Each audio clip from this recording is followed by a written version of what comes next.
My name is John, 35 years old. My ex-wife left me and our kids to find herself, and 9 years later, she stormed their school, lied to staff, and had to be escorted out by police. 9 years ago, when my son, Ethan, was 6 and my daughter, Olivia, was 4, my ex-wife, Sarah, made a decision that would radically alter all of our lives. We had been going through a difficult period in our marriage. It wasn't totally her fault because I was working long hours and maybe wasn't the most attentive spouse. However, we were both trying to make things work for our families. Sarah's difficulty began when she started spending time with a group of friends from her yoga class. These women, who were either divorced or had never been married, appeared to have strong feelings about traditional family structures and the limits that marriage and motherhood imposed on a woman's personal development. These friends, particularly a woman named Maya, who had left her own family years before and was living what she called her authentic life, traveling the country in a converted van, began to fill Sarah's mind with ideas about how she was wasting her youth by being bogged down by domestic responsibilities. At first, I assumed it was a phase and encouraged her to go on weekend trips with these pals, even volunteering to take on more childcare responsibilities so she could explore her interests freely. However, rather than improving our relationship, this exacerbated it because the more time she spent away from home, the more distant she grew from me and the kids, and the more persuaded she became that she had made a terrible mistake by marrying and having children so young. The breaking point occurred during what I believed would be a family holiday to the beach. Rather than enjoying our time together, Sarah spent most of the trip on the phone with Maya and her friends, discussing how stuck she felt and how she needed to make huge changes before it was too late. Sarah told me on our last night at the beach, after the kids had gone to bed, that she had decided to leave us and start over somewhere fresh where she could discover who she truly was without the constraints of family life. She stated that Maya had offered her a residence in California and that she believed it would be best for everyone if she simply withdrew from our life rather than continuing to be a source of unhappiness. I was absolutely saddened and did everything to persuade her to continue with marriage counseling, individual treatment, temporary separation, and even an open marriage. But her mind was made up, and she saw any attempt to change her opinion as an attempt to control her and keep her from living her genuine life. The worst aspect was seeing how bewildered and heartbroken Ethan and Olivia were when Sarah told them she was moving away for a bit and would be staying with me. Though she vowed that this did not mean she loved them any less and that she would return to visit as soon as she was settled. Ethan continued wondering if he had done anything wrong to cause Mommy to want to leave, while Olivia wailed and begged Sarah not to leave. After Sarah departed, I found myself as a single father of 2 small children, dealing with abandonment issues and continually wondering when their mother would return home, all while processing my own feelings of betrayal and sadness. The first few months were difficult as I figured out how to balance employment, childcare, household chores, and my emotional well-being, all while assisting Ethan and Olivia in navigating their emotions and trying to provide stability in their lives. Sarah called on occasion over the first year, generally late at night when she had been drinking and felt bad. However, these chats were confusing and harmful for the children since she would make promises about visiting that she never kept. I eventually changed our phone number and requested her to stop calling because the intermittent communication was making things worse for Ethan and Olivia, who would get their hopes up, only to be disappointed when she left again. Around 3 years after Sarah departed, I met my present wife, Emily, at a school fundraiser where she was helping as Olivia's teacher, and what began as a friendship evolved into something deeper. Emily was extremely understanding of my baggage and the difficulties of dating someone whose children are still traumatized by their mother's leaving. What impressed me the most about Emily was how organically she connected with Ethan and Olivia, never attempting to replace their mother or force a bond, but simply being present and constant in such a way that they gradually came to trust her. She would help Olivia with her homework, attend Ethan's soccer games, and gradually integrate into our daily routines without feeling forced. After nearly 2 years of dating, Emily and I began discussing adoption. Emily was determined to be a parent, regardless of what occurred between her and me. The adoption process was simple because Sarah had practically vanished and made no attempt to maintain touch or provide financial assistance, which was legally considered abandonment. When the adoption was completed last year, it was one of the best days of our lives. Ethan and Olivia, now 15 and 13, have developed into great teenagers who have formed a strong attachment with Emily, whom they refer to as Mom, without urging from us. They recall their birth mother, but those memories have faded and been replaced by the reality of their current family. And they see Sarah as a character from the distant past rather than someone who is currently relevant to their lives. Sarah appeared at our front door 3 weeks ago, looking older but otherwise unchanged, claiming she had been thinking about us constantly and had finally realized that leaving was the biggest mistake of her life and that she wanted to return and be a part of our family again.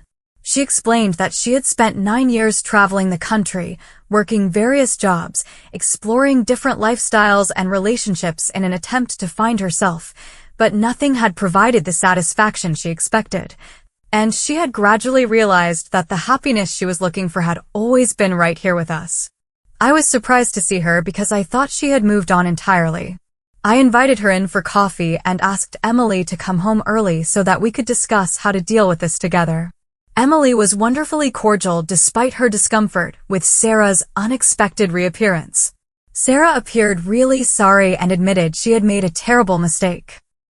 But she also had unrealistic expectations about being able to just return to our lives as if the previous 9 years had never happened. She expressed a desire to spend time with Ethan and Olivia, take them on outings, help them with homework, attend school activities, and gradually reestablish the mother-child relationship she had abandoned. The real test came when Ethan and Olivia returned home from school and discovered their biological mother sitting in the living room. The children's emotions were fast and obvious. Ethan became obviously agitated and questioned Sarah why she had returned and whether she wanted them to simply forget everything and welcome her back, while Olivia hid behind Emily and refused to look at Sarah. Both children made it plain that they had no desire to have a relationship with Sarah and considered Emily to be their natural mother.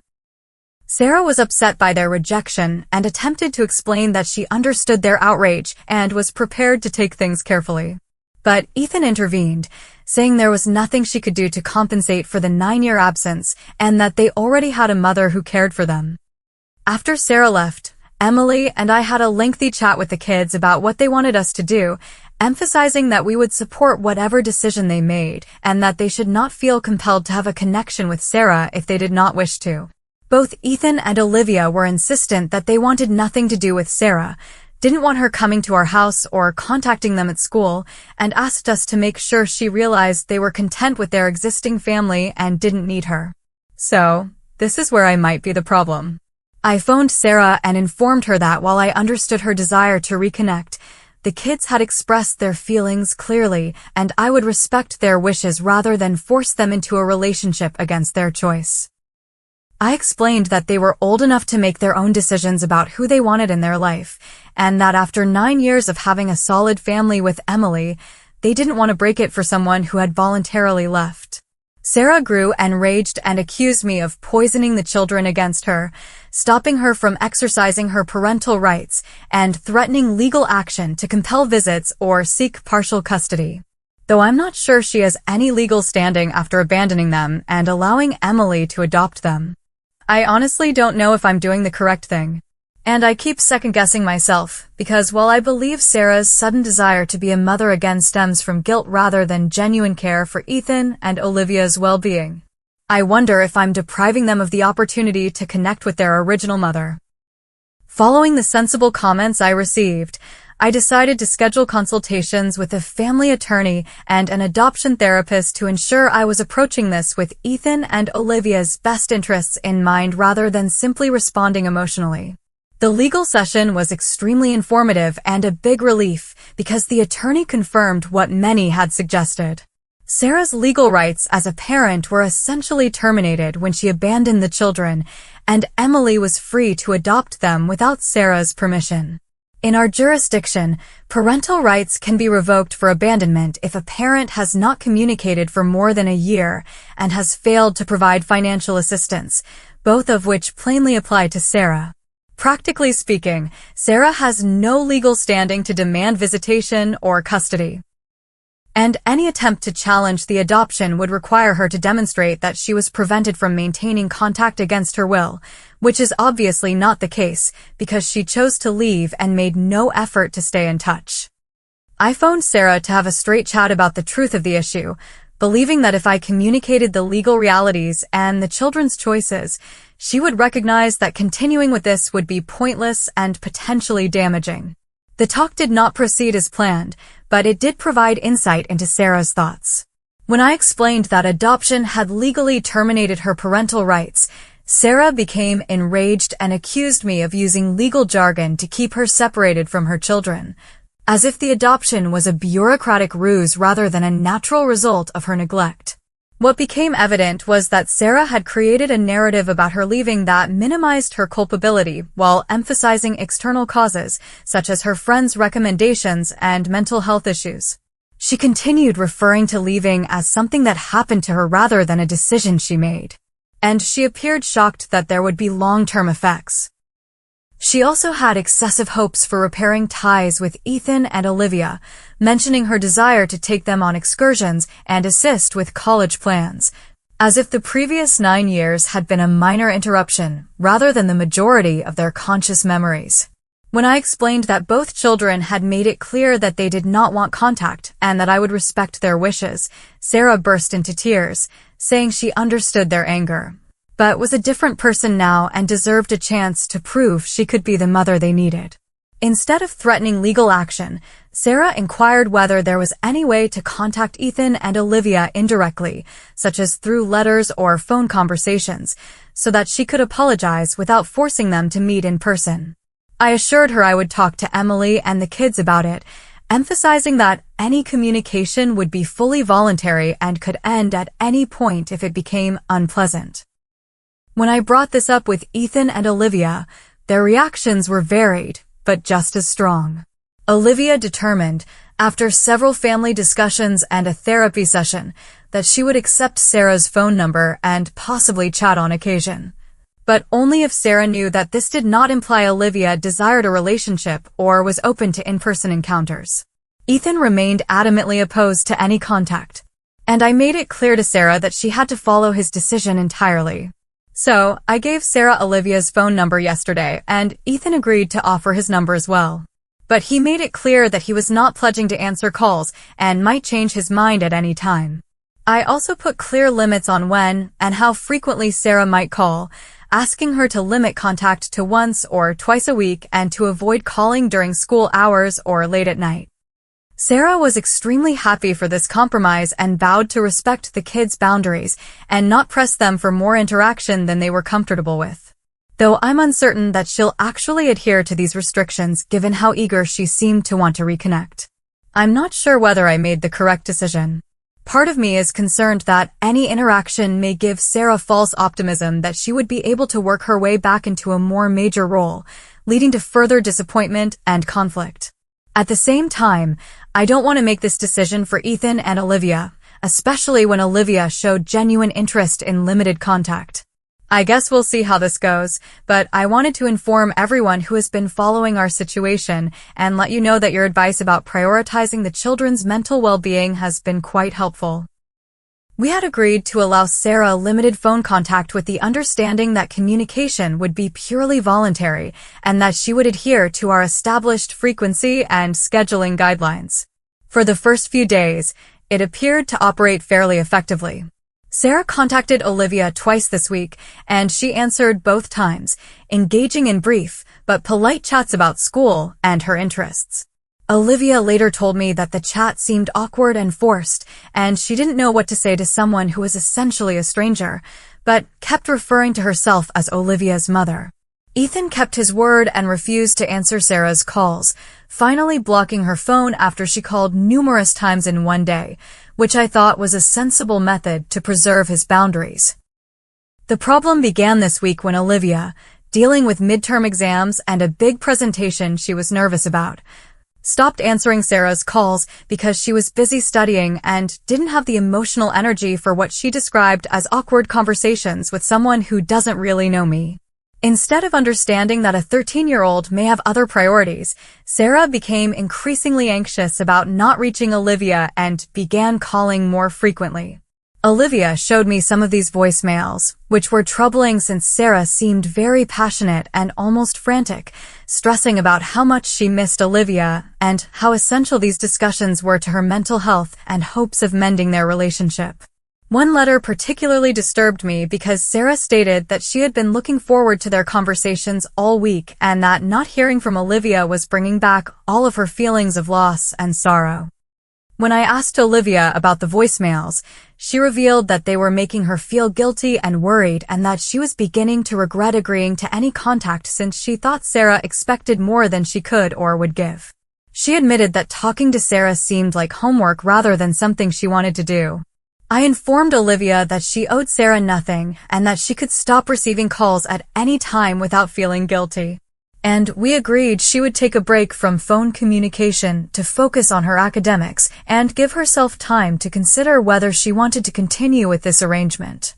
But instead of respecting Olivia's need for space or asking me why calls weren't being answered, Sarah made a decision that absolutely shattered any trust one had in her ability to prioritize the children's needs over her own.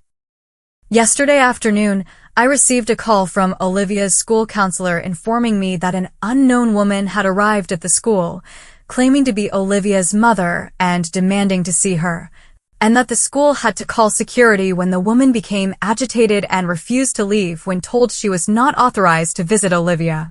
Apparently, Sarah went to the school office around lunch and informed the secretary that she was Olivia's biological mother and needed to meet with her daughter due to a family emergency. When school personnel examined their records and discovered that Emily was listed as Olivia's mother in emergency contact, they informed Sarah that she could not see Olivia without formal consent.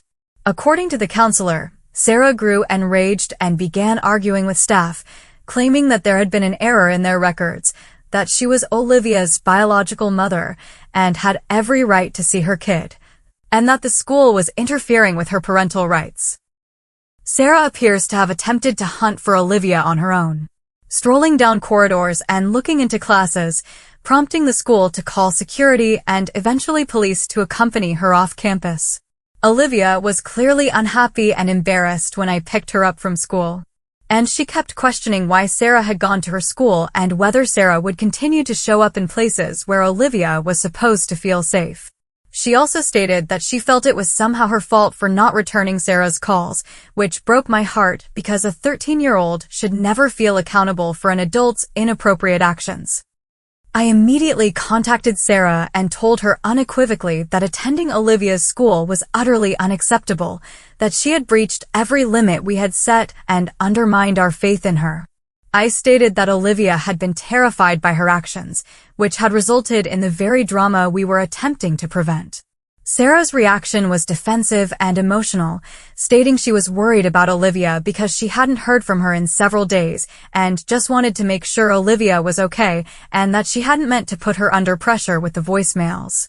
She stated she had no intention of causing trouble and had informed the school there was a family emergency since she didn't know how else to gain Olivia's attention.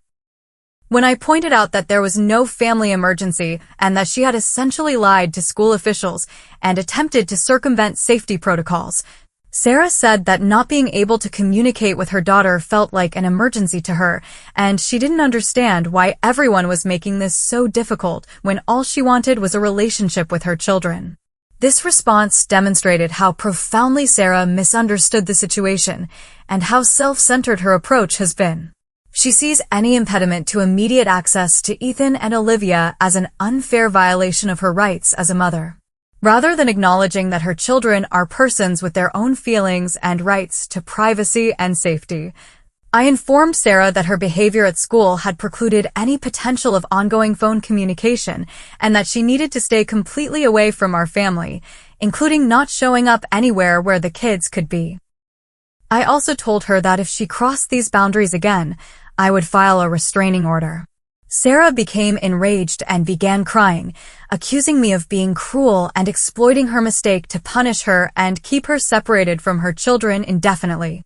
But I made it obvious that this was not about punishment. It was about protecting Ethan and Olivia from someone who had demonstrated an inability to respect their autonomy or put their well-being ahead of her own. Following the incident, both children have made it clear that they do not want to contact Sarah again. Olivia appears relieved that she no longer has to worry about meeting Sarah's standards. I'm honestly punishing myself for agreeing to any contact at all because I should have realized that someone who abandoned her children for 9 years and then showed up wanting an immediate relationship most likely had the emotional stability to accept sensible boundaries. I'll keep you posted on whether Sarah maintains the no-contact boundary or if we need to seek legal protection, but for the time being, we're focused on making Ethan and Olivia feel safe and secure, as well as reminding them that Sarah's behavior is not their responsibility. Following the school incident, we implemented strict no contact with Sarah and made it clear to both kids that they no longer needed to worry about managing her expectations and could focus on their normal lives without the stress of navigating a relationship with someone who had demonstrated an inability to respect their boundaries. For about a week, this seemed to work well, and both Ethan and Olivia appeared happy to have the matter settled in a way that allowed them to move forward without constant worry about whether Sarah would call or show up suddenly. However, Olivia approached me and Emily on Friday evening with a request that astonished both of us and that I'm still not convinced we handled properly. Olivia told us that she had been thinking about Sarah's voicemail from before the school incident and that while she didn't want to have an ongoing relationship with Sarah, she felt she needed to call her once to clearly explain her decision and tell Sarah directly that she didn't want any further contact rather than having me communicate this message on her behalf. Olivia expressed guilt about how things had ended with Sarah being escorted off school grounds and then informed through me that all contact had been terminated and that she believed Sarah deserved to hear directly from Olivia why she did not want a relationship, even if the conversation was difficult and final. Emily and I went over this extensively with Olivia, making sure she understood that she didn't owe Sarah an explanation and that protecting her own well-being was more important than controlling Sarah's emotions. We also discussed the risk that calling Sarah would offer her false hope or that Sarah would take advantage of the situation to pressure Olivia for greater contact. Olivia was, however, quite clear about her goals and appeared to have properly considered the potential hazards. She claimed she wanted to tell Sarah that while she didn't hate her and understood Sarah's remorse for leaving, the harm had been done and too much time had passed for them to form the mother-daughter bond Sarah seemed to desire. We agreed that the call would be made on speakerphone so Emily and I could monitor it and help if necessary, and Olivia would have a written list of points to make so she wouldn't get sidetracked if Sarah became emotional. The call took place on Saturday afternoon, and it went both better and worse than we expected. Olivia was extremely mature in explaining her feelings to Sarah, telling her that she appreciated Sarah's apologies and desire to make amends, but that she had built a life and family without Sarah, and she didn't want to change that or jeopardize the security and happiness she had found with Emily as her mother. Sarah, to her credit, listened without interrupting or arguing and appeared to accept Olivia's final decision. I immediately contacted Sarah and told her unequivocally that attending Olivia's school was utterly unacceptable, that she had breached every limit we had set and undermined our faith in her. I stated that Olivia had been terrified by her actions, which had resulted in the very drama we were attempting to prevent. Sarah's reaction was defensive and emotional, stating she was worried about Olivia because she hadn't heard from her in several days and just wanted to make sure Olivia was okay and that she hadn't meant to put her under pressure with the voicemails. She stated she had no intention of causing trouble and had informed the school there was a family emergency since she didn't know how else to gain Olivia's attention. When I pointed out that there was no family emergency and that she had essentially lied to school officials and attempted to circumvent safety protocols, Sarah said that not being able to communicate with her daughter felt like an emergency to her, and she didn't understand why everyone was making this so difficult when all she wanted was a relationship with her children. This response demonstrated how profoundly Sarah misunderstood the situation and how self-centered her approach has been. She sees any impediment to immediate access to Ethan and Olivia as an unfair violation of her rights as a mother. Rather than acknowledging that her children are persons with their own feelings and rights to privacy and safety, I informed Sarah that her behavior at school had precluded any potential of ongoing phone communication and that she needed to stay completely away from our family, including not showing up anywhere where the kids could be. I also told her that if she crossed these boundaries again, I would file a restraining order. Sarah became enraged and began crying, accusing me of being cruel and exploiting her mistake to punish her and keep her separated from her children indefinitely. But I made it obvious that this was not about punishment. It was about protecting Ethan and Olivia from someone who had demonstrated an inability to respect their autonomy or put their well-being ahead of her own. Following the incident, both children have made it clear that they do not want to contact Sarah again. Olivia appears relieved that she no longer has to worry about meeting Sarah's standards. I'm honestly punishing myself for agreeing to any contact at all because I should have realized that someone who abandoned her children for 9 years and then showed up wanting an immediate relationship most likely had the emotional stability to accept sensible boundaries. I'll keep you posted on whether Sarah maintains the no-contact boundary or if we need to seek legal protection, but for the time being, we're focused on making Ethan and Olivia feel safe and secure, as well as reminding them that Sarah's behavior is not their responsibility. The call came from a hospital social worker in the city where Sarah has been living, informing me that Sarah had been admitted to their psychiatric unit following what appeared to be a suicide attempt and that I was listed as her emergency contact from when we were married, despite the fact that we had been divorced for 9 years. According to the social worker, Sarah overdosed on prescription medication on Monday night and was discovered by her landlord after failing to pay her rent. She had written a note apologizing for the anguish she had caused her family and admitting that she had lost her children forever and could not live with the guilt and remorse of her decisions. I was utterly surprised and frightened by this news. And my initial thought was that Olivia's phone conversation had somehow caused Sarah's suicide attempt and that I was guilty for putting Sarah in a dangerous mental condition by supporting Olivia's choice to discontinue communication forever. I've just told Emily thus far. I then called the hospital social worker to describe our family situation, which included Sarah abandoning the children 9 years ago and any contact with her being painful and destabilizing for them. I instructed the social worker to tell Sarah that while we hoped she would receive the necessary mental health therapy, we would not be visiting or participating in her care in any manner. I also gave the social worker the contact information for Sarah's sister, who lives across the country, but may be able to provide family support during Sarah's recovery, because I felt Sarah shouldn't be completely alone during this crisis, even if we couldn't provide it ourselves. The social worker was very understanding of our situation and assured me that the hospital staff would not pressure us to have contact with Sarah against our will, but would instead focus on connecting her with appropriate mental health resources and support systems that did not involve her children. It's been a few days since that phone call, and I'm still wondering if we could have handled this situation differently. If there were warning signs we overlooked and if protecting my children from Sarah's instability was worth the risk that she would harm herself as a result of feeling completely rejected.